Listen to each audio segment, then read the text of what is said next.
Hello students, today let me discuss the next important element, that is so called as nature of management.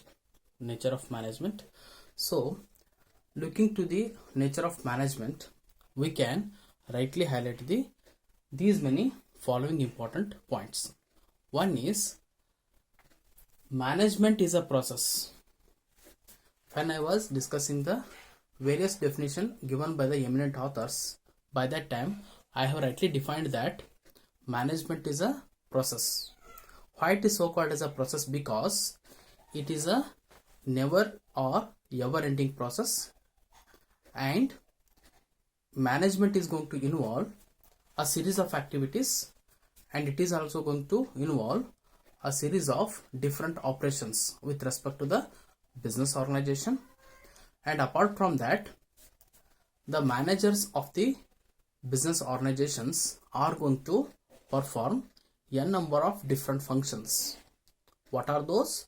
Those functions can be planning function, organizing function, directing function, staffing function, coordinating function, reporting function, and as well as the budgeting function. Whatever the functions and the activities which are going to be involved by the management will be continuous in nature until and unless the set objectives are not going to be achieved. They will flow continuously. That is why management is so called as a never or ever ending process. That is the first important aspect. And second thing is that management is purposeful. Management is purposeful in the sense it is a goal oriented activities. If you see the management of any business organization, they are having some sort of the intentions. They are having some sort of the anticipations. They are having the foresightness with respect to the business organization. Without having any kind of the intention, the managers of any business organization, they are not going to involve in any kind of the activity. That is why from time to time, the managers of the business organizations are going to set the different types of goals. Those may be social goals, economical goals, financial goals, and political goals. And apart from that, they are going to set the different objectives which are going to be achieved by the business organization in a long-term duration of the time.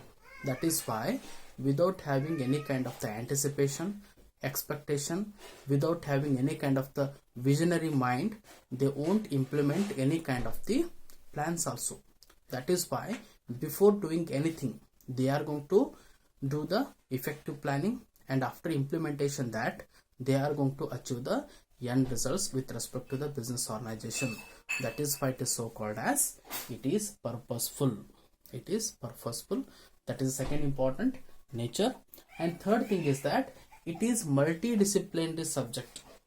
Management is so called as a multidisciplinary subject, means it is having application, it is having relevance in the different subjects.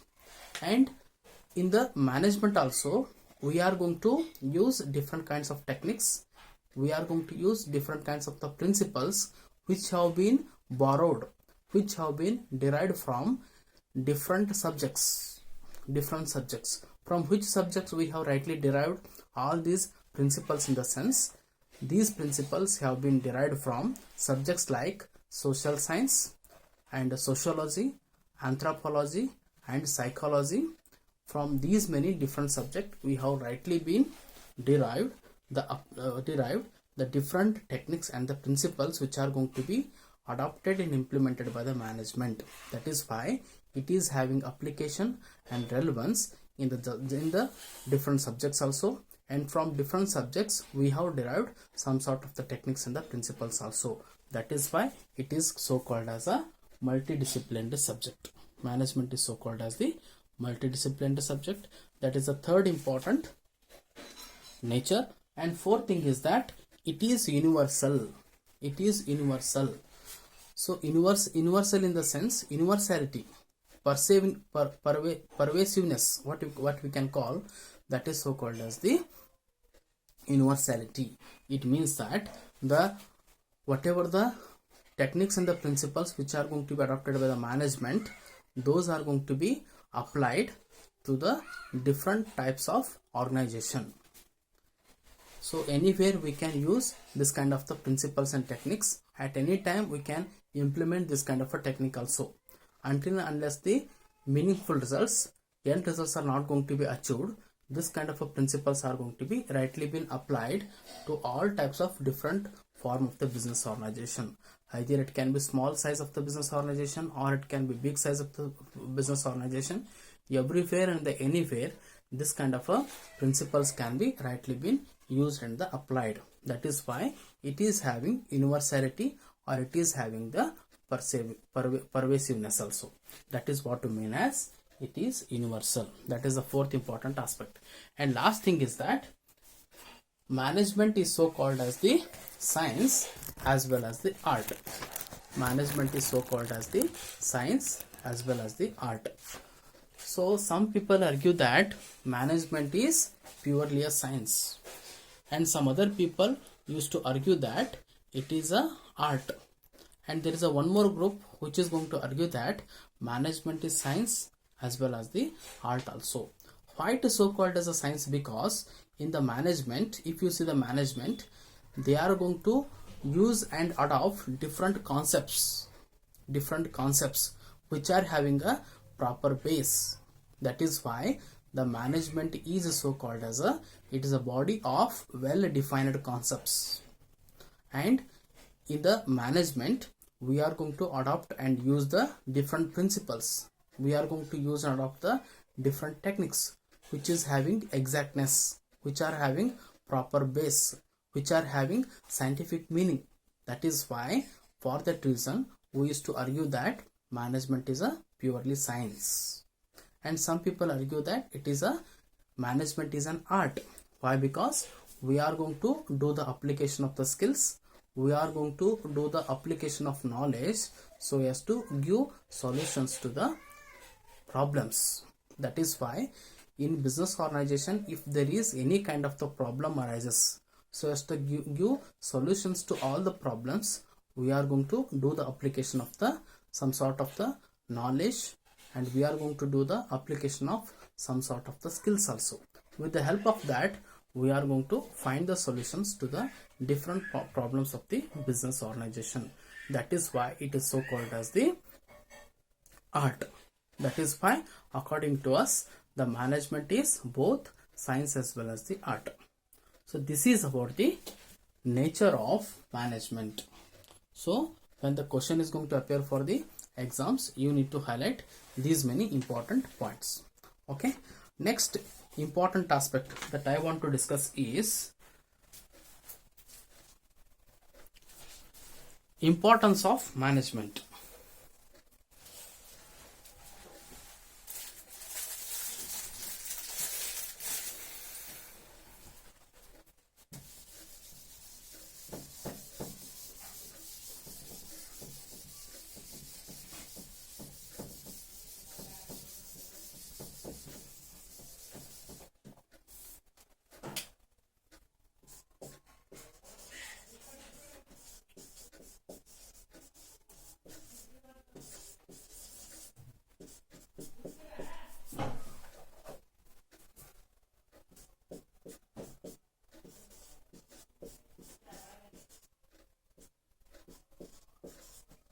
It helps in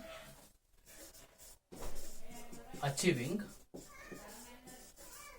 group goals.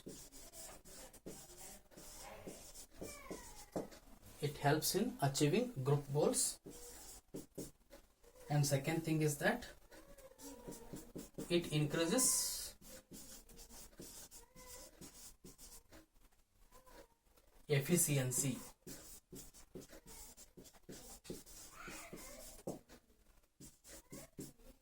Third thing is that it creates a dynamic organization.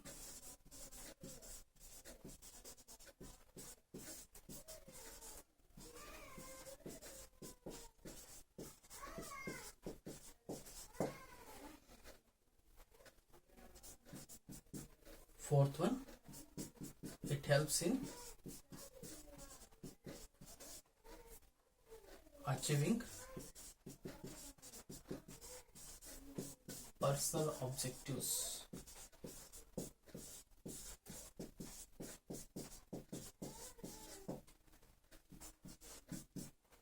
Fifth one, it helps in the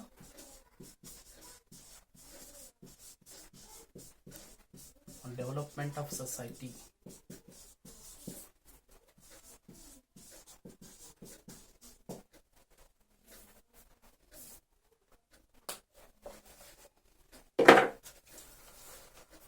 So now let me discuss the importance of management. Importance of management means the relevance and significance of the management. The management in these days gaining its own relevance, its own significance. Why? Because of justification are going to be provided by these many points. So first point is that it helps in achieving group goals. It helps in achieving group goals in the sense the management helps in achieving the group goals. So what actually it is mean by group goals? Group goals means the goals which are going to be attained by diverse members of the organization. So here the management is going to play its own role. Why? Because it has set its own goals, it has set its own objectives which are going to be collectively attained by all the members of the organization.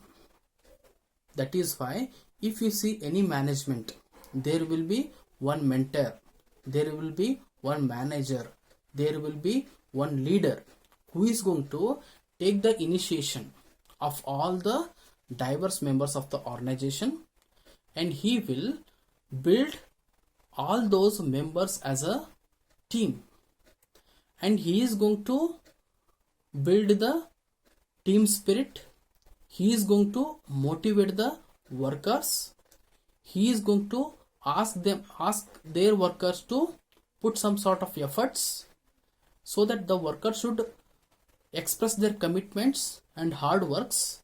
With the help of that, whatever the goals which are going to be set by the top level management are going to be easily been attained.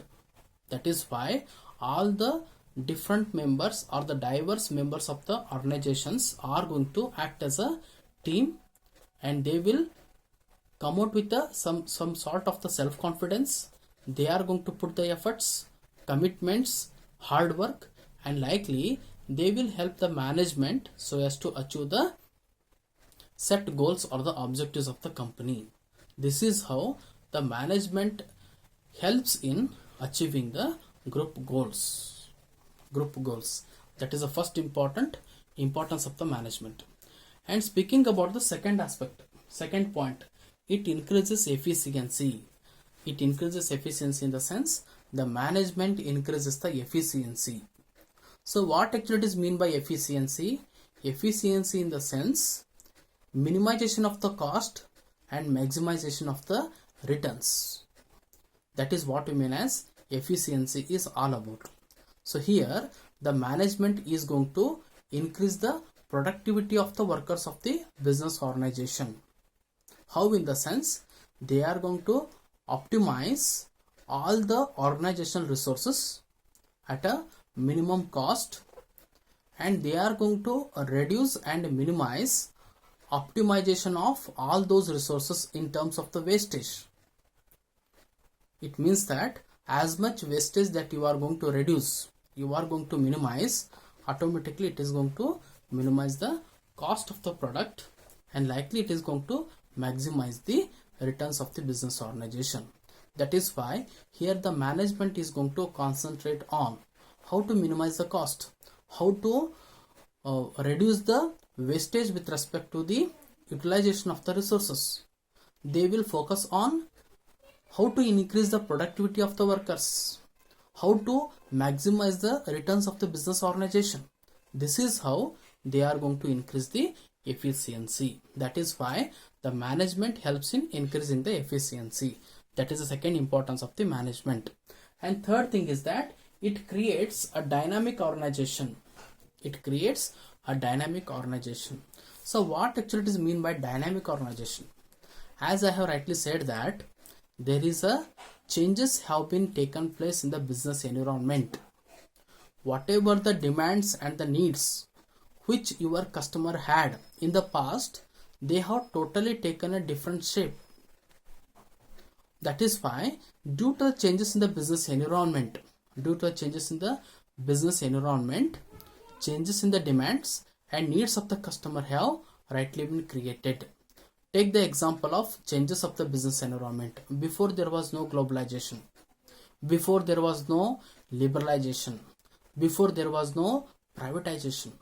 When these concepts have rightly been emerged in the business environment, some sort of changes have been taken place in the advancement of the technology. A kind of cutthroat competition has been created among the competitors, and there was some sort of the changes with respect to the needs and demands of the customers. According to my opinion, before or in the past there were the same demands, now also same demands, but the thing is that because of the changes of the business environment, demands have taken a different shape. The same product which was willing to be bought by the customers is going to be delivered in a different shape. Why and how it has happened? Because it is because of the globalization. There were no MNCs, but now because of the emergence and entering of the MNCs, different new products have been entered into our Indian economy. Due to that, some sort of the competition has been increased, and companies have started inducing advanced technology so as to produce any kind of the products of the organization. Due to that, some sort of the changes have been taken place in the needs and expectations of the customers. Today, each and every are forefronting so as to satisfy all the needs and demands of the customer. It means that today, in these days, management has to adjust to the changing business environment. It has to adjust to the changing needs of the customers. Then only the products, your company products, can be sold in the market and your company can sustain for a longer period of time. That is why your company has to adjust with the changes which have been taken place in the business environment. That is what we mean as dynamic organization. Dynamic organization in the sense your organization has started adjusted or adjusting with the changes which have been taken place in the business environment. That is what we mean as it creates a dynamic organization. And fourth thing is that it helps in achieving personal objectives. It helps in achieving the personal objectives in the sense, so here the personal objectives are nothing but the objectives of your human resources, the objectives of your workers or the employees. Why? Because for every business organization, the human resources are going to play their major role. Directly or indirectly, they are going to influence on the decisions which have been taken by the management. That is why today the management has to concentrate so as to fulfill the needs and demands of your workers. That is why until and unless you are not going to motivate your workers, they are not going to achieve the desired results. For that, what you are supposed to do, you need to build their interest, you need to build their enthusiasm, then only the desired results can be achieved. For that, every management has to give them handsome salary. Every management has to give effective compensation. Every management has to give attractive wages, attractive allowances. It has to give bonus. It has to give medical facilities. It has to give good atmosphere, good working conditions, and maintaining harmonious relationship with your employees is one of the most important aspect. That is why if you focus on all these aspects, the parameters, then only the employees or workers are going to be motivated and they will put their own efforts so that your company should achieve success in the long run. That is why personal objectives of the companies are very important. That is why management will take an initiation so that they are going to motivate the employees, and directly by motivating your employees, the personal objectives can be rightly been achieved. That is the fourth important aspect. And fifth thing is that it helps in the development of a society. The management will help in development of a society. Development of society in the sense welfare of the society, so that all the needs and the demands and the expectations of the customers, the needs and demands of the people who are living in the society are going to be satisfied. It is so called as a welfare of the society. So in these days, every business organizations are extending corporate social responsibility. With the help of that, they are improving the standard of living of the people who are living in the society. Nowadays, if you focus, every people have started using the branded products of the different MNCs. You are going to impose a reasonable price to the products to be sold by the organization. Now every company is providing good and quality oriented products. Apart from that, today n number of the MNCs have rightly entered into the economy and they have created n number of the employment opportunities. Today each and every companies are giving the solutions to the social problems. Likely they are going to create the well developed society. This is how the management of different organizations are coming out with giving something back, giving something return to the society. This is how they are going to achieve the social development and they are going to create the welfare of the society. So these are the some important points and the aspect which is going to highlight the importance as well as the relevance of the management. Okay, with this I am going to conclude the slide. Thank you.